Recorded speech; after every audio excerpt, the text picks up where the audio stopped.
So with Cooper or Kobe or any other 18-year-old kid, it is again for me, not if you will make the shot, will you take the shot? When you're that young, are you willing to accept responsibility and understand that, dude, you're the man. In a room full of other stars, in a room full of other players, this is your ball. You know, Cooper Flagg, hey, you're the #1 recruit consensus, right? You got $4.8 million in NIL deals, right? Kobe Bryant, you're considered the next Michael Jordan, right? Cool, your ball. And if they will take the shot and not pass it away, that is all I need to know about them in the future. I believe that you can teach them to make that shot later, and with practice and repetition, they will figure that part out. But getting someone to want that responsibility and to be able to take on those nerves and that pressure is something you can't teach. A lot of people are trying to say Cooper Flagg is a choke artist. Cooper Flagg is a choke artist. It's interesting to put on a kid. 17 and now 18-year-old kid. And they point to a few games. There was the Kentucky loss where he had a bad last minute. I will point out he had 26 and 12 that game. They'll go to Clemson where he slipped and fell. That doesn't even count to me. That was on a damn wet spot. And the biggest one people want to point to is the Final Four in Houston where, again, he had 27, 7, 4 assists and 3 blocks, but they squandered that 6-point lead in the last 34 seconds, and he missed the final shot. So the question is now, and the kind of reputation is saying, oh, he's a choke artist, he can't do it in the clutch, yada, yada, yada. So let's focus on that last one, because that's the one most people want to point to, the shot versus Houston. If you can hit this video here for me, David. In case y'all missed it, this was the Final Four, 8 seconds left, down 67-68. Again, they had blown a 6-point lead in just 34 seconds. 68,000 in attendance. This 18-year-old kid with all sorts of stars around him missed a fadeaway jumper on an ISO play that was called for him. They end up losing 70-67. And like I said, this kid had talent all around him. He had 2 other top 50 freshmen in their center, Malawach and Knipple, and then he also had 2 stud upperclassmen. And he was still the guy that they gave the ball to and called the isolation for. He takes a nice, confident fadeaway. He just shorted it a little bit. And look, as far as anything goes forward, is he a choke artist? Is he, not able to perform in the clutch? Here's all I needed to know about Cooper Flagg in that moment, because for me, when you're that young, I am not worried yet if you make the shot.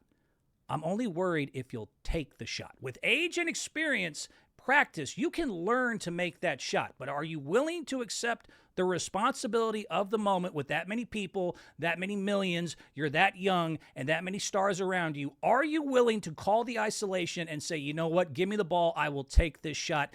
Whether you make it or not, to me, is irrelevant because, again, I believe that can be taught. And so for me, I saw a kid who, just like Jordan back, he obviously he didn't make it like Jordan, but same thing, like said, hey, ball here. I know I'm a freshman. I know I'm surrounded by stars, but it's my time. I'm the man. Give me the rock. And it reminds me so much of another kid who was called a choke artist early. And if you can hit this video here for me, David, I'll take you back to May 12th, 1997, where another highly touted 18-year-old choked in his first chance on the big stage. In case y'all forgot, elimination game, Utah Jazz, Kobe Bryant, airballs, not once, twice, 3, 4 times in an elimination game in the playoffs. And for some reason, they kept giving him the ball, even though this was a Lakers team that was stacked with clutch players. Guys like Van Exel, Robert Horry, Derek Fisher. They had all-stars, Eddie Jones and Shaquille O'Neal. And there was a lot of disarray behind the scenes a lot of people didn't know about, but the big point is nobody wanted the ball. And so 18-year-old rookie Kobe Bryant was not just willing to take the shots. What I loved was that he was willing to keep shooting, and he kept shooting air balls after he'd already airballed 3. That is a moxie and a responsibility that is hard to instill in someone unless they have it. To keep shooting like that and to keep with all those stars around, you say, you know what, I'll take the next one, I'll take the next one, I'll make the next one, don't worry about it. That is all I wanted to see, and he even credits that embarrassing moment as the day Mamba Mentality was born. He said after that, he went right immediately, started training in the offseason. My legs, my strength wasn't enough. And of course, we all know he went on to become one of the greatest clutch players of all time.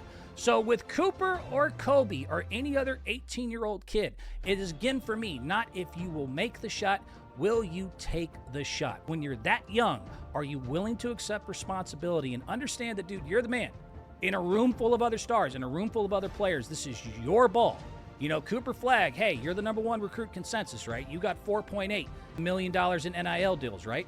Kobe Bryant, you're considered the next Michael Jordan, right? Cool, your ball. And if they will take the shot and not pass it away, that is all I need to know about them in the future. I believe that you can teach them to make that shot later, and with practice and repetition, they will figure that part out. But the thing about getting someone to want that responsibility and to be able to take on those nerves and that pressure is something you can't teach. So whether y'all think he's a choke artist or not, I think we got way too much time to tell with Cooper Flagg. He reminds me a lot of Kobe Bryant. And again, that is something you can't teach, is the ability to want that shot. And he wanted that shot in the final moment. And I think in the future, he will make them. So, moving on.